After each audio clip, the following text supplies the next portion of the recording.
Some stars of a popular auction show took a break at Chiele and never returned to your screens. For years, storage wars looked like harmless entertainment. Everyday treasure hunters battling over dusty lockers, hoping for that one big score. But behind the loud bids, quirky personalities, and jaw-dropping finds, something much darker was happening. Former cast members have hinted at it. Crew members whispered about it. And fans noticed clues the producers hoped no one would see. Now, after more than a decade of rumors, denials, and strange disappearances from the cast, the truth is finally surfacing.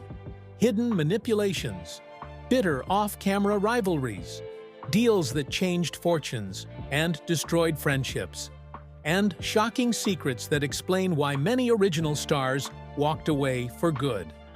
But what exactly was going on behind the scenes of one of TV's biggest reality hits?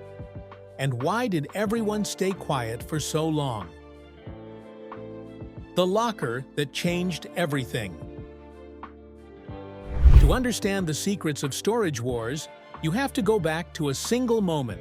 The moment producers realized the show needed to be bigger, crazier, and more dramatic than anything happening naturally at storage auctions. One day, cameras captured something they didn't expect at all. A locker filled with antique toys, all mint condition, worth tens of thousands of dollars. It was the kind of moment every reality show dreams of. Viewers at home were stunned. The episode blew up, and suddenly the network knew exactly what it wanted. More lockers like that. More jackpots. More shock value. More magic. But as the seasons went on, bidders who attended real auctions began raising eyebrows. They claimed that lockers on the show were too good to be true, too perfectly filled, too conveniently valuable. Some even said they watched crew members entering units before the cast arrived. And then, the biggest rumor of all, that some finds were never actually found, they were placed. The cast insisted they were just lucky. Producers stayed silent, and fans were left wondering, was Storage Wars ever real, or had the truth been hiding in plain sight from day one? Before the truth could surface, something else started brewing, because one cast member began to question what he was seeing behind the scenes. And once he spoke up, nothing on the show was ever the same again. But who was brave enough to challenge the system? And what happened to him afterward? The first whistleblower. Long before the public caught on, one bidder felt uncomfortable with how quickly the show was evolving. He noticed how often lockers contained rare collectibles that just happened to be photogenic. He noticed how producers seemed unusually confident about which unit would spark a bidding war. And he noticed how the cast was quietly encouraged to find something exciting, even in lockers that looked like piles of trash. That bidder was Dave Hester. Known for his brash attitude and iconic "Yoop" catchphrase, Dave was already polarizing. People loved him or hated him, but behind the scenes, he felt increasingly frustrated. He suspected producers were influencing what ended up in the lockers, and one day he claimed he had proof. According to him, certain finds weren't accidental at all. They were seeded, placed in advance, positioned for the cameras. His accusations shook the production. He confronted executives. He questioned castmates. And soon after, he was gone. Officially, the network said it was creative differences, but Dave insisted it was retaliation, punishment for exposing what he believed were manufactured storylines. Fans were stunned. Crew members avoided the topic. And suddenly, the smiling world of Storage Wars felt like something else entirely. A show at war with itself. Yet Dave wasn't the only one questioning what was really happening. Because while he was shouting his truth, other cast members were quietly facing scandals, injuries, financial troubles, and off-camera conflicts that were never shown on TV. Conflicts that changed the future of the show forever. So what exactly was happening to the rest of the cast? And why did so many disappear without explanation? Brandy and Jared, the breakup that shattered the show. While Dave Hester fought his battles publicly, two other stars were quietly living through a crisis that no one on TV ever saw coming.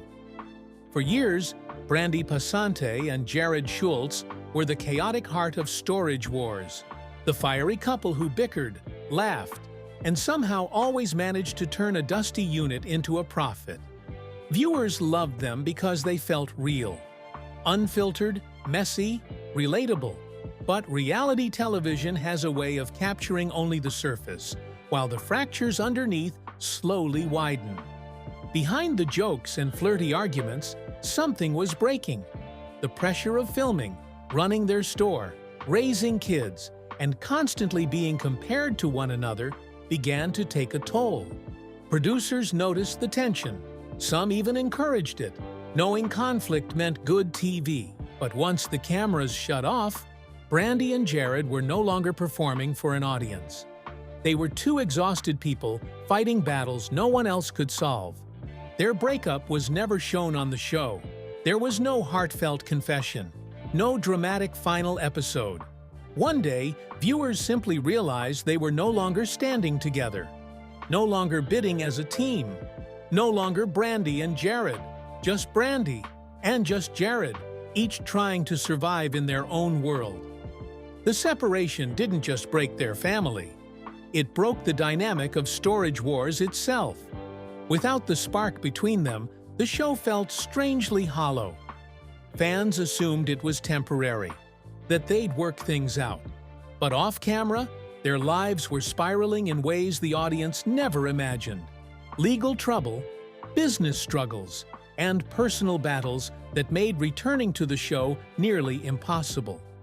And while the world speculated about why they split, the truth was something more painful. Some breakups don't explode, they erode.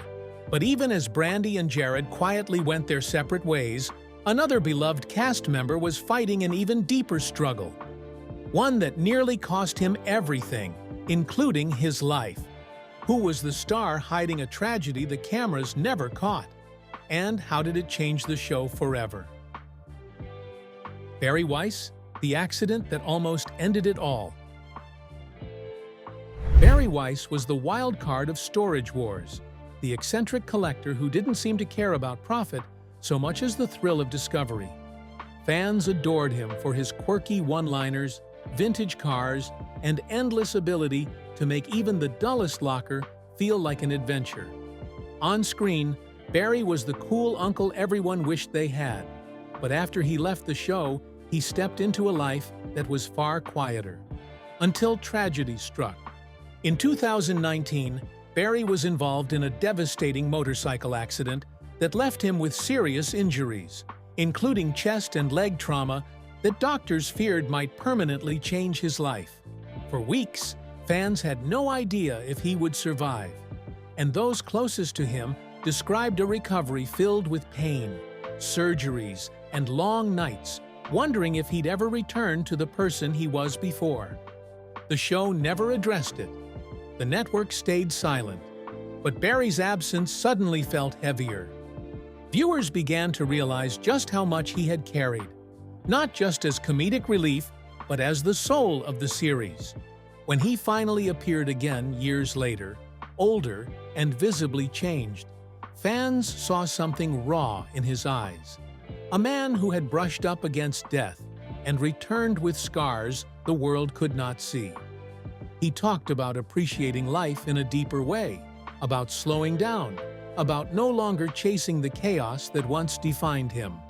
And with his near-fatal accident, yet another pillar of storage wars had fallen.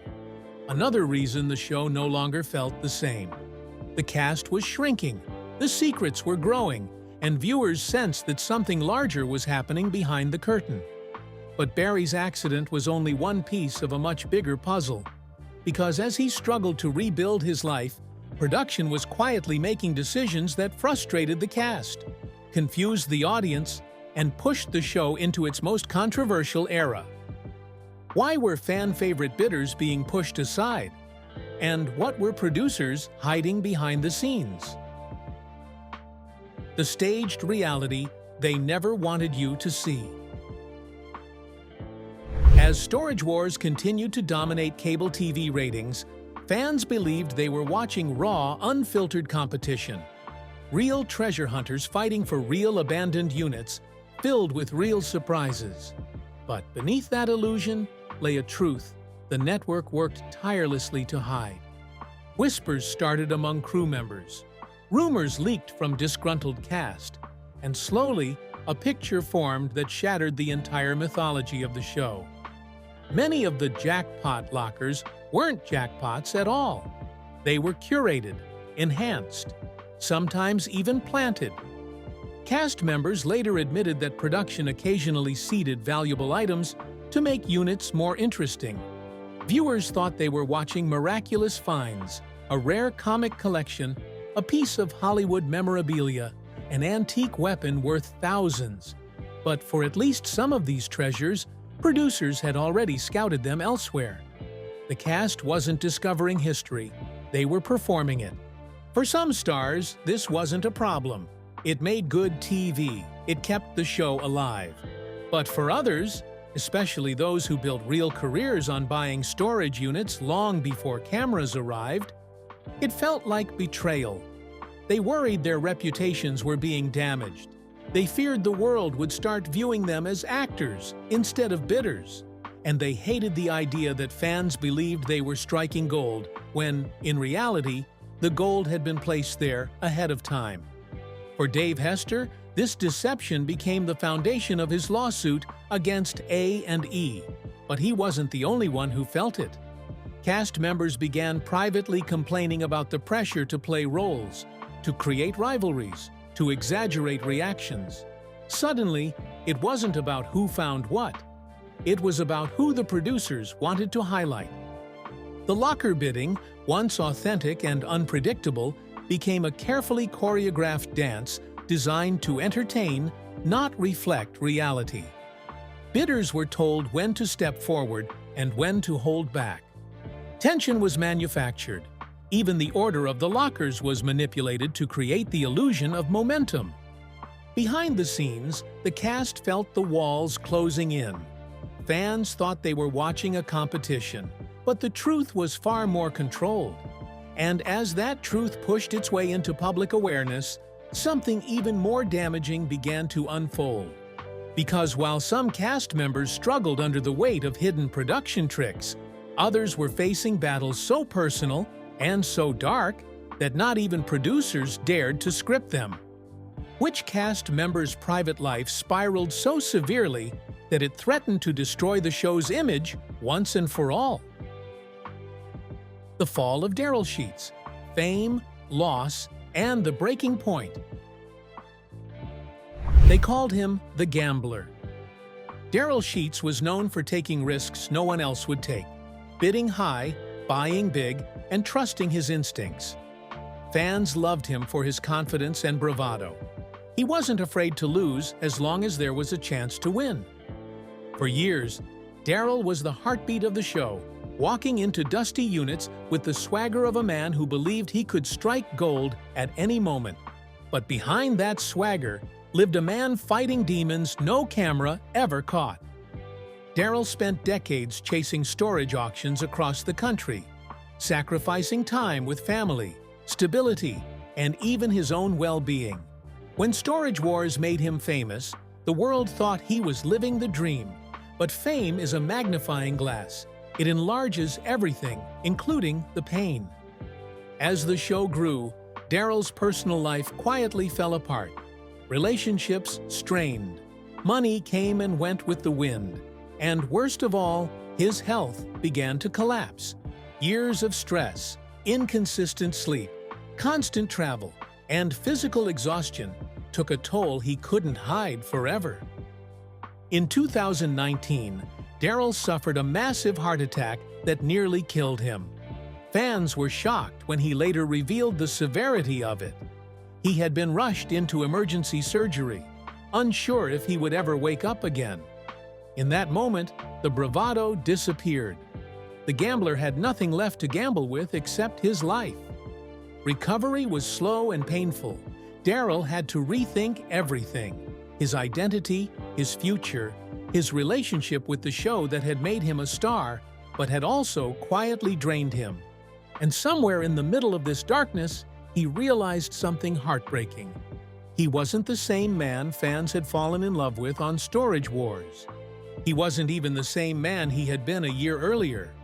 His health forced him to step away from the show, leaving fans wondering why he wasn't returning. Some assumed he had retired. Others thought producers had fired him. But the truth was far more human. He simply couldn't keep living at a pace that was killing him. And as Daryl fought to rebuild his life, another cast member was facing a battle that would hit even closer to home.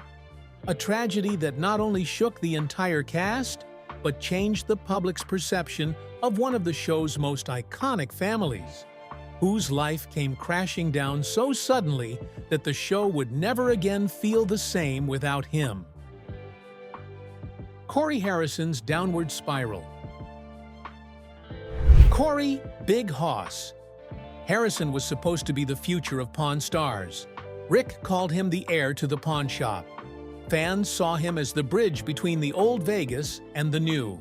And for a long time, Corey carried that weight with pride, smiling on camera, negotiating deals, and proving that he had the instincts of a true Harrison. But as the show grew bigger, Corey's life behind the scenes became harder to manage. Fame had a way of pulling people in different directions, and Corey felt that pressure more intensely than anyone else on the show. His father expected him to lead. The network expected him to entertain. Fans expected him to be the lovable, steady presence he had always been.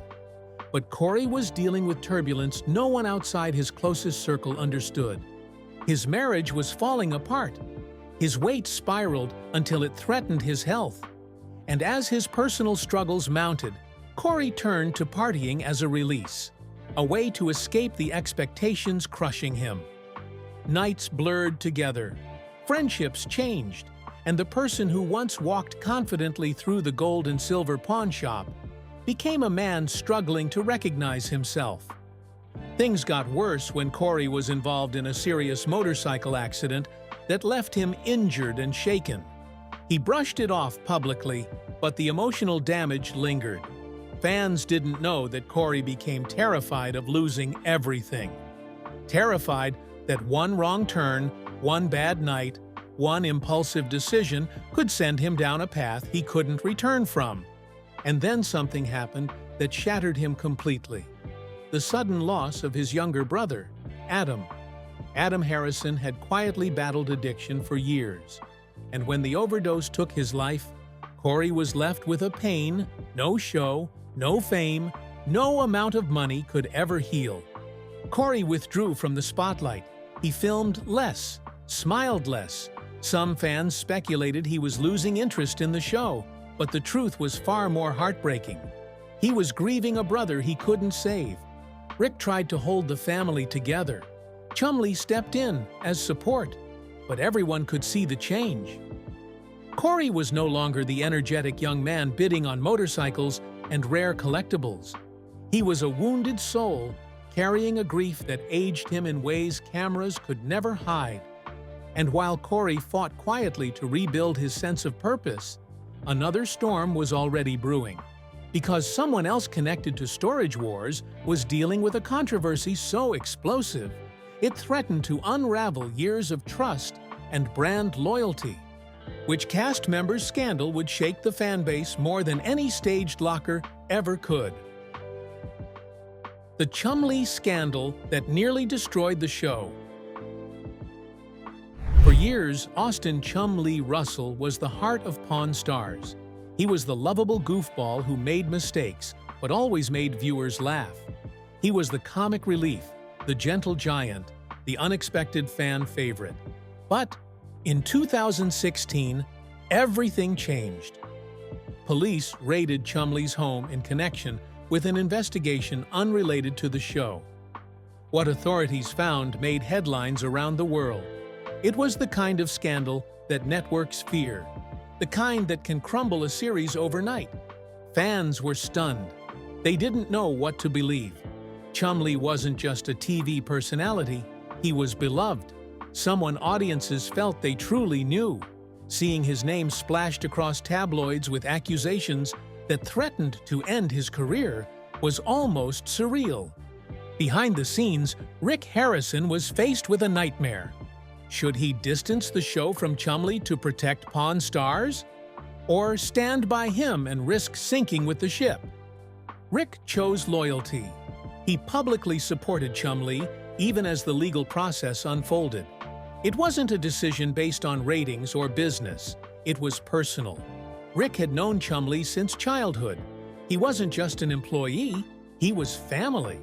Chumlee eventually accepted a plea deal, avoided prison, and committed to changing his life. But the damage had already been done. Sponsors pulled back, producers panicked, and for months, no one knew if Pawn Stars would survive the blow.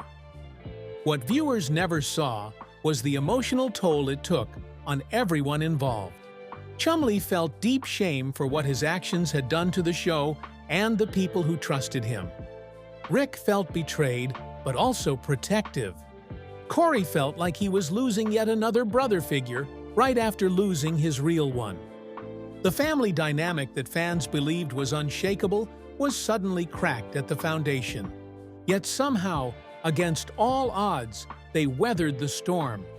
Chumlee lost weight, rebuilt his life, and returned to the show with a new sense of responsibility. But he would never again be the carefree character he once was. Something inside him had changed forever. And just when the cast thought they had survived the worst, another truth began to surface. Because while scandals and lawsuits grabbed headlines, something far quieter and far more dangerous was happening behind the scenes. It was the rise of internal tensions, shifting alliances, and a power struggle that threatened to end the show from within. Which cast member would ultimately become the catalyst for the biggest internal rupture in the show's history? The feud that tore the Storage Wars world apart. Long before the public ever caught wind of it, an internal war had quietly been brewing around the show. Not on Storage Wars itself, but within the broader reality TV auction universe, where the cast often overlapped at real auctions, charity events, and promotional appearances. Tickle, Corey, Brandy, Jared, and even Chumlee had all interacted through the same storage and pawn circuits for years. And as fame grew, so did rivalries. But one feud, more than any other, began to fracture everything. It started with a disagreement over authenticity, a dispute over what was real and what was being produced for television. One cast member from Storage Wars accused the pawn crew, especially Corey and Chumlee, of benefiting from planted high-value items to make their show more exciting. In private, Corey felt insulted, attacked, and misunderstood. He fired back, defending his family name with the quiet but fierce intensity he inherited directly from Rick. What made things worse was that the feud didn't stay behind closed doors. It spilled into social media. Blogs picked it up. Auction forums debated it endlessly. Fans started choosing sides, spreading rumors about who was telling the truth. And all the while, the tension grew between the casts, especially between Corey and Jared Schultz. Jared had never been shy about speaking his mind, and he hinted, more than once, that the pawn business was too polished to be entirely natural. Corey saw this as a direct attack, the kind meant to undermine his father's legacy. And once Corey decided someone was disrespecting his family, the relationship was permanently tainted. Yet the real tragedy wasn't the feud itself. It was what it revealed. Because behind every insult, every online jab, every angry interview clip, there was a deeper truth. Fame had turned ordinary people into brands. Brands turned into rivals, and rivals turned into enemies, even those who once called each other friends. Corey felt increasingly isolated. Tickle felt increasingly misunderstood. Brandy felt increasingly angry about how the industry twisted her public image. And Rick?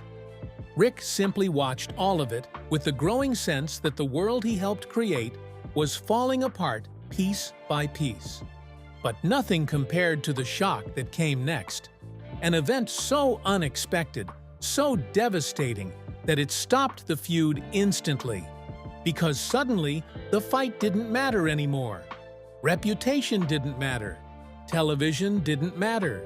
Money, fame, arguments, none of it mattered. Something happened that reminded all of them just how fragile their world really was. What was the moment that changed everything? And who was the cast member whose sudden downfall forced the entire community to rethink everything they thought they knew? The moment everything stopped, tragedy strikes the community. It happened without warning. One phone call, and the entire reality TV auction world froze. News broke that a longtime figure in the storage and pawn universe had died unexpectedly. For many fans, the name wasn't as recognizable as the main stars. But for the cast, for people in the industry, for the crews behind the cameras, this person was part of their extended family. And the loss hit hard. Corey, who had already been grieving his brother Adam, felt the weight crash down all over again. He sat alone in his truck outside the shop, trying to process the fact that yet another familiar face was gone. Chumlee, shaken, struggled with guilt, wondering if he should have reached out sooner, checked in more often, said more, done more. Even Tickle, a man who lived his life with a rugged emotional resilience, admitted publicly that he felt the loss more deeply than he expected. The community was tight-knit in ways viewers never realized. They traveled the same circuits, worked the same events, leaned on each other during the chaos of filming. Rivalries existed, yes, but beneath it all was a strange, shared brotherhood. The tragedy forced them to pause, to step back from the cameras, the conflict, the rumors, the noise. For the first time in years, the cast members weren't characters. They weren't brands. They weren't contestants in a popularity contest run by network executives and YouTube speculation. They were human. And in that shared grief, buried tensions finally loosened. Corey stopped caring about public feuds. Tickle stopped worrying about being misunderstood. Rick pulled his team closer. Even Brandy, who often stood at the center of fan debates, sent private messages of compassion to people she hadn't spoken to in years. It was a rare reset, a moment when everyone remembered that life was bigger than a show. But as the dust began to settle, something else emerged, something far more complicated, because the tragedy brought with it questions about the future, about whether the shows could continue, whether people still had the heart to keep filming, whether the past few years of stress had broken something that couldn't be repaired. Corey wondered whether it was time to walk away for good. Tickle struggled with his own mounting problems. Rick faced business pressures no one else saw, and producers, executives, and networks began to wonder if the era of storage and pawn television, the era they had built their fortunes on, was coming to an end. But was this truly the beginning of the end? Or would this tragedy ultimately inspire a comeback no one expected? In the end, everything we uncovered about storage wars, the hidden tensions, the feuds, the secrets, the tragedies, points to something far bigger than television. Because behind every locker, behind every bid, behind every dramatic moment that played out on camera, there were real people just trying to hold their lives together. Some battled fame, some battled addiction, some battled the pressure of being characters instead of humans, and some battled demons the public never saw until it was too late. Tickle, Corey, Brandy, Jared, even Rick Harrison himself. Each of them carries a story far heavier than the items they lifted out of dusty storage units for our entertainment. The truth is, the show didn't fall apart because of drama or ratings. It fractured because the people inside it were hurting long before any camera began to roll. And maybe that's the lesson hidden beneath everything we exposed. Reality TV isn't reality, but the consequences are. These cast members weren't superstars living perfect lives. They were sons, daughters, parents, friends, flawed, vulnerable, trying to navigate the chaos of sudden fame and the collapse of the industries they built their identities on. And when the world judged them, mocked them, or turned them into memes, they still had to wake up the next morning and face the damage. Some survived it, some walked away from it, and some were broken by it. But each one leaves behind a reminder. We never truly know what someone is carrying. Not the cast of a show, not the person in the locker next to us, and not even the people we think we know best. So as we close this chapter, ask yourself, if you were in their shoes, if your struggles were broadcast to millions, would the world see you the same way you see yourself? Or would they finally realize that behind every public story, there is a private battle? Thank you for watching. If you found this story eye-opening, emotional, or worth sharing, consider subscribing. Not just for more untold stories, but to help us keep the human side of these icons alive. Because their truth deserves to be seen.